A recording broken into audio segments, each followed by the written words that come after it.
Selamat pagi semuanya, perkenalkan kembali, nama saya Wira. Semoga semua sehat selalu ya, dan stay di rumah untuk kita melawan COVID-19.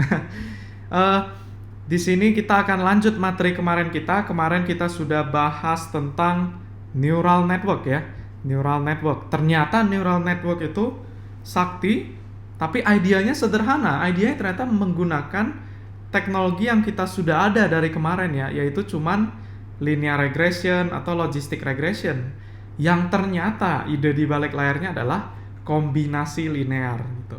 Kombinasi linear, tapi kali ini kita jadi diulang-ulang, berlapis-lapis gitu ya. Dan diulang-ulang itu jadi neural network ini seakan regresi dari regresi dari regresi gitu ya. Jadi regresi yang pertama, kedua, ketiga untuk apa Wir gitu. Ternyata tujuannya adalah untuk membuat fitur gitu.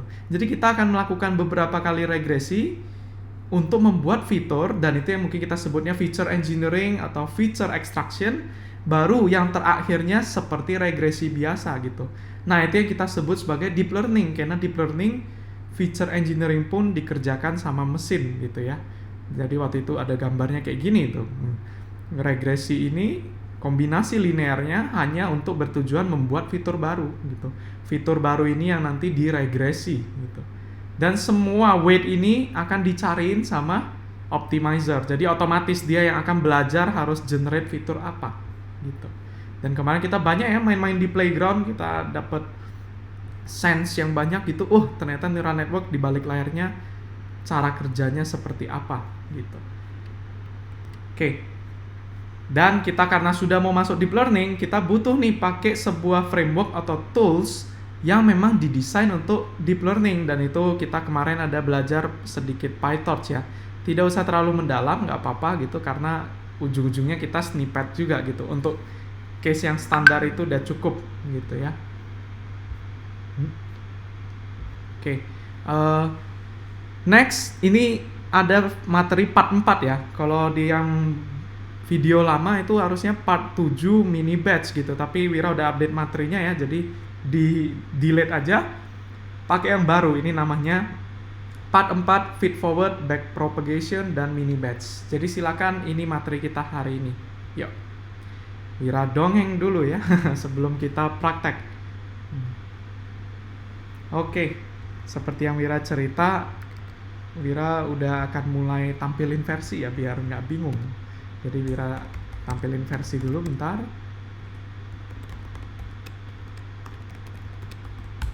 Nah, Luigi-nya versi 1.1.1 gitu. Oke, kita mulai materi kali ini. Materi kali ini Wira mau cerita tentang apa sih yang kemarin terjadi ketika kita neural network playground itu, neural network playground. Setelah Wira tekan tombol training ini, tiba-tiba something yang aneh gitu. Yang pertama kita bisa lihat bahwa di sini angka weight-nya acak gitu ya, masih aneh gitu, makanya prediksinya juga ngaco gitu. Tapi setelah Wira tekan, ada yang berubah gitu, tiba-tiba ininya berubah, atau kita sebutnya training gitu ya, training set sampai tiba-tiba jadi bagus gitu. Nah ini ya, ini masih jelek gitu. Tapi ini angka-angkanya berubah gitu. Nah, gimana caranya angka-angka ini bisa berubah secara sendirinya gitu? Tentunya kita udah tahu ya di balik layar itu optimizer atau pakai gradient descent gitu. Tapi kali ini Wira mau jelasin sekali lagi untuk make sure pemahamannya udah bagus ya. Kita ngomongin dulu yang sebelumnya, yang di course 3 gitu ya. Regresi. Regresi itu pertama-tama kita define dulu formula apa yang mau dipakai. Waktu itu Wira cerita nggak wajib pakai AX tambah B. Kalau misalnya pakai sinus jadi sinus regression gitu. Kalau pakai softmax, softmax regression. Jadi ini formulanya terserah gitu. Terserah. Tapi kalau kita ngomongin linear regression, maka formula prediksi kita, formula regresi kita itu Y sama dengan AX tambah B gitu ya. Baru dari formula ini kita A sama B-nya kan belum tahu berapa. Ya udah kita random dulu, tebak. Seperti tadi di neural network juga, A sama B weight-nya ini tebak aja dulu, ditebak. Karena Wira udah ada tebakan nih, misalkan 0,5x tambah 0,1. Berarti kan Wira bisa ngitung prediksi Wira ya.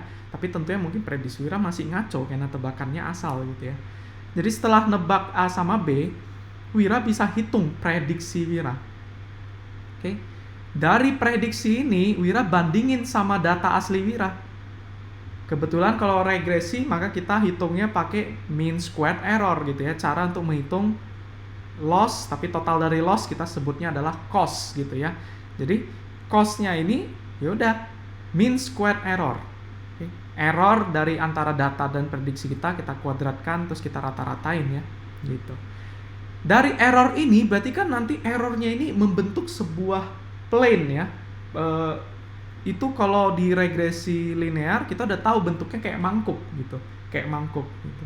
Dan supaya kita menemukan dasar dari mangkuknya atau dasar dari gunungnya itu, cost-nya ini kita hitung gradiennya gitu. Oke, kita hitung gradiennya dan itu ini harusnya cost bukan loss. Nah, ini nih kalau update materi baru gitu ya. Nanti Wira perbaiki.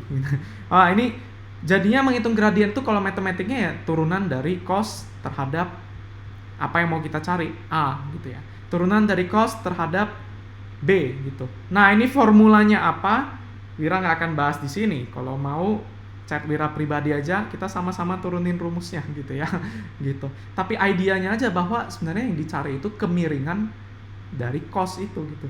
Karena kalau kita tahu kemiringannya, Wira tahu deh next-nya dari yang dulu sebelumnya Wira nebak A sama B, Wira harus jalan kemana supaya menuruni bukit gitu ya. Maka next-nya update A sama B-nya karena Wira udah tahu kemiringannya. Nah, itu yang namanya optimizer ya. Optimizer. Lebih spesifik gradient based optimizer. Optimizer yang memanfaatkan gradient atau kemiringan. Kalau A sama B-nya udah diperbaiki, udah jadi A sama B yang baru, Wira ada prediksi yang baru kan. Misalkan tadi 0,5x tambah 1, setelah diupdate nih mengikuti kemiringan, jadinya 0,7x tambah 0,7 gitu. Berarti Wira hitung lagi prediksi yang baru, hitung lagi sekarang prediksi Wira seberapa bagus, errornya berapa gitu ya. Nah, mean squared error, cost-nya berapa. Lalu lagi-lagi hitung kemiringan dan kita ulang-ulang sampai lama-lama nanti A sama B Wira bagus, prediksi Wira bagus, cost-nya bahkan mean squared error-nya mendekati 0 gitu ya. Maybe mendekati 0 tapi jarang ya bisa error itu 0 gitu, itu biasa overfit gitu. Tapi ya itu errornya akan jadi sangat kecil atau mendekati dasar mangkuk atau dasar gunung itu. Oke, jadi ini inti dari regresi. Formulanya terserah apapun gitu. Yang penting ada parameter yang bisa kita cari gitu. Oke. Nah, formulanya itu tergantung kasusnya. Kalau regresi linear pakai ini. Kalau klasifikasi kita bisa pakai yang ada sigmoidnya gitu ya. Kalau misalkan kita mau yang eksponensial, misalkan seperti pertumbuhan COVID-19 ya. Nah, itu berarti formulanya kita sesuaikan gitu. Kita pakai formula yang eksponen dari minus AX tambah B, misalkan kayak gitu. Atau biasa eksponen itu formulanya A kali eksponen K kali X gitu ya. Nah, misalkan seperti itu. Baru nanti A sama K-nya ditebak dan diputar-putar seperti ini. Nanti dia akan otomatis fitting. Gitu. Jadi itulah cara kerjanya regresi gitu. Di sini kalau diperhatikan ada yang warna merah ya, gitu. Wira ada tandain warna merah dan dia bentuknya siklus muter-muter. Ini yang kita sebut sebagai satu epoch gitu ya. Jadi kemarin pas neural network itu ini pemain bola Wira nggak kenal. Neural network playground. Nah, kemarin pada saat Wira tekan ini, nah di sini kanannya ada tulisannya epoch gitu. Jadi setiap kali melakukan satu putaran itu, epochnya nambah satu gitu ya.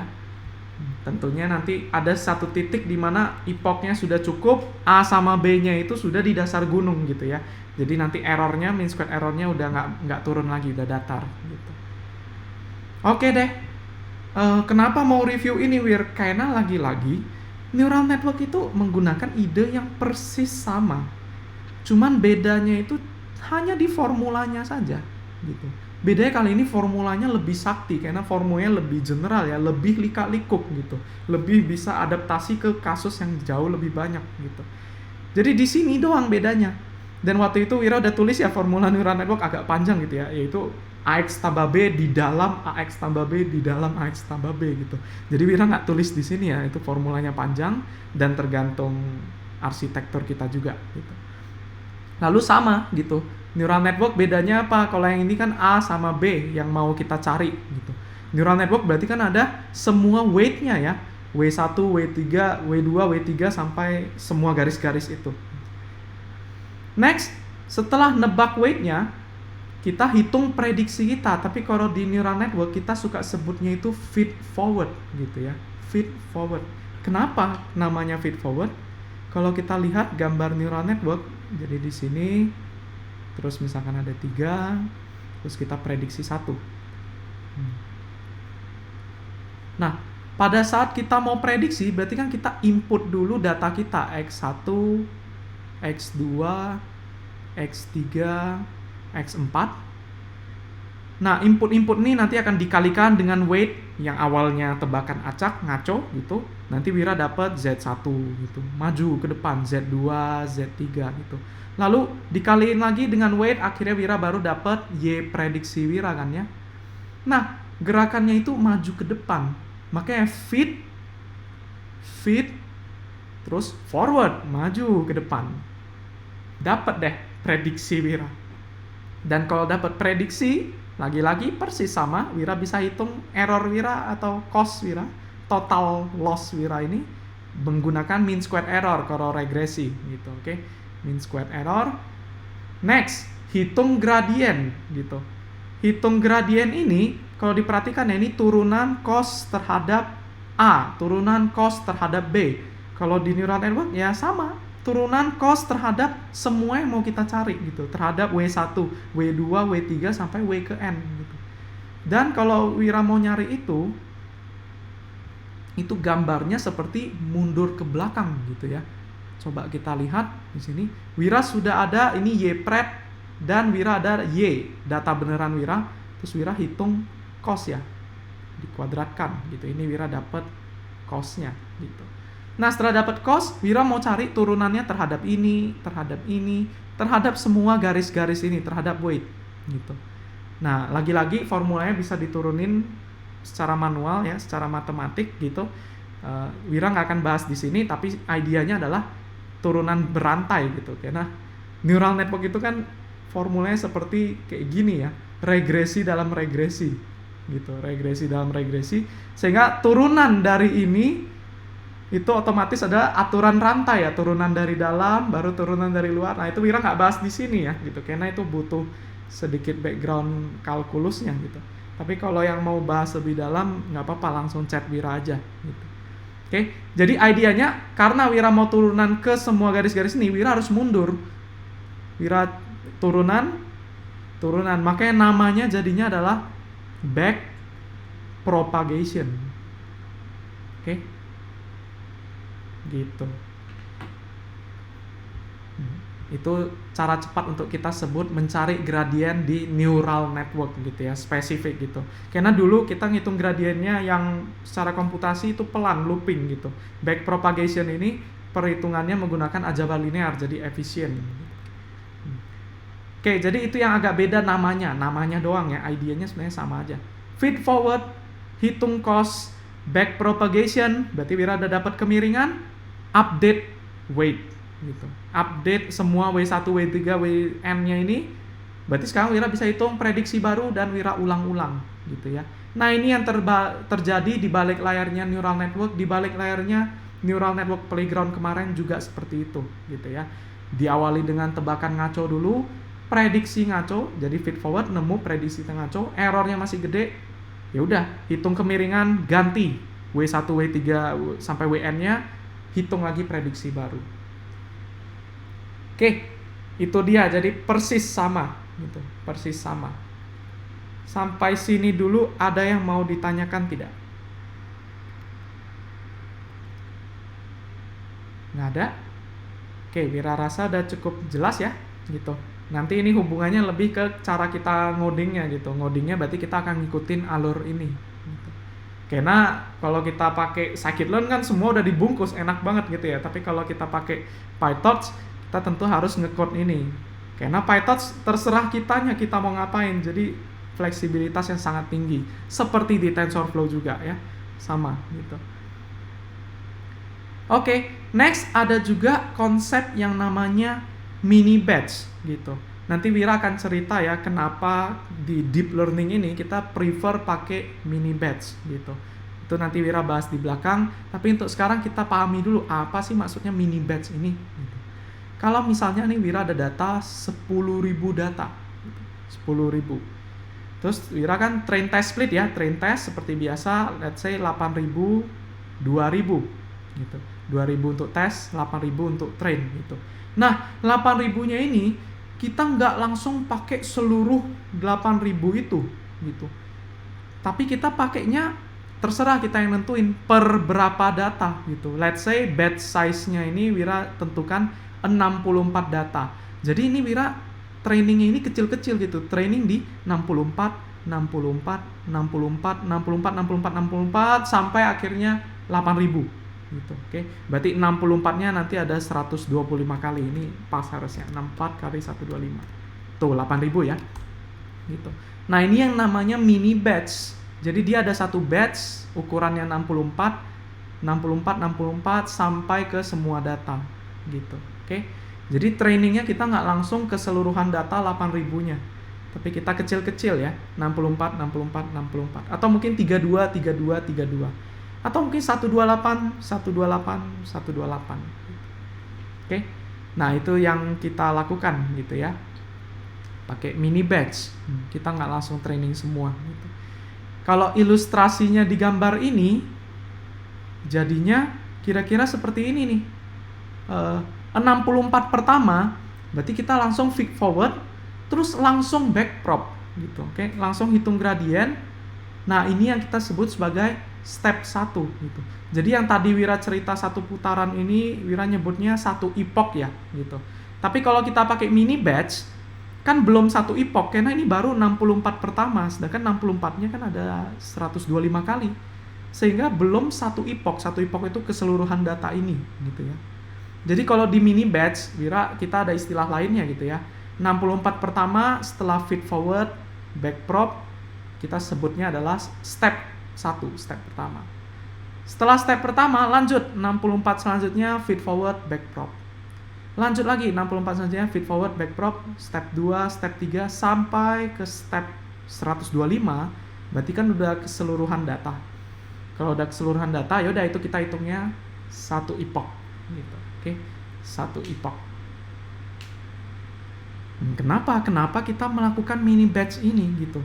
Ternyata Wira kemarin menunjukkan ya loss plane dari neural network itu ngeri sekali, nggak bentuknya seperti mangkuk ya gitu, tapi sangat kompleks gitu. Kompleksnya ini banyak saddle point dan lain-lain yang bisa bikin optimizer kita kejebak gitu. Dan kalau kejebak jadinya kita nggak dapat dasar gunungnya gitu. Sehingga kita akan prefer, ada nggak sih caranya Wir supaya kita bisa menghindari saddle point itu gitu. Masih ingat kan ya saddle point? Saddle point itu ringless ringless atau pelana kuda. Nah, ini saddle point gitu. Oke. Nah, kalau kita ngikutin gradien kemiringan, kita pasti akan mengarah ke tengah sini, dan tengah sini terus gradiennya 0, kita seakan-akan mikir oh kita sudah di dasar gitu. Nah, itu bahayanya. Sepenuhnya blindly secara buta mengikuti yang paling miring itu dengan mudahnya kejebak di saddle point gitu. Sehingga solusinya adalah Wira nggak mau sepenuhnya percaya sama kemiringan Wira gitu. Oke, Wira nggak mau sepenuhnya percaya sama kemiringan Wira karena supaya nggak kejebak di saddle point ini gitu. Terus caranya gimana gitu?